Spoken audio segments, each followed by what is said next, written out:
So we're here today to engage in the arguments for the temporary injunction, the safeguard motion, which would allow, if the judge rules in our favor, for people to keep their children home if they're concerned about what's happening in schools or they weren't able to get a medical exemption.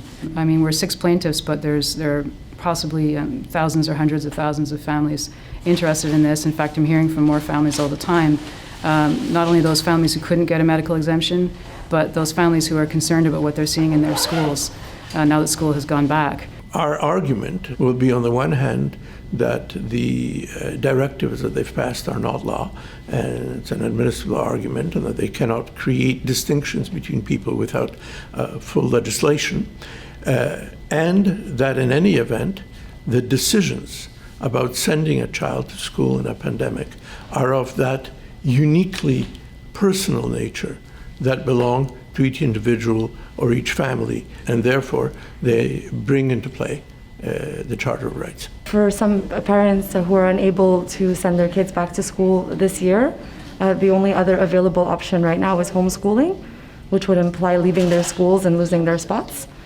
And so access to a distance option through our schools or through our school boards is a much more viable option this year for us. We've already withdrawn.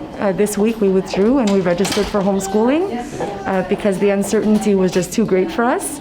And also the fact that they were absent for many days was becoming a little bit risky in terms of having the intervention of other services. It was a very difficult decision. It was the opposite of what we've been fighting for ourselves.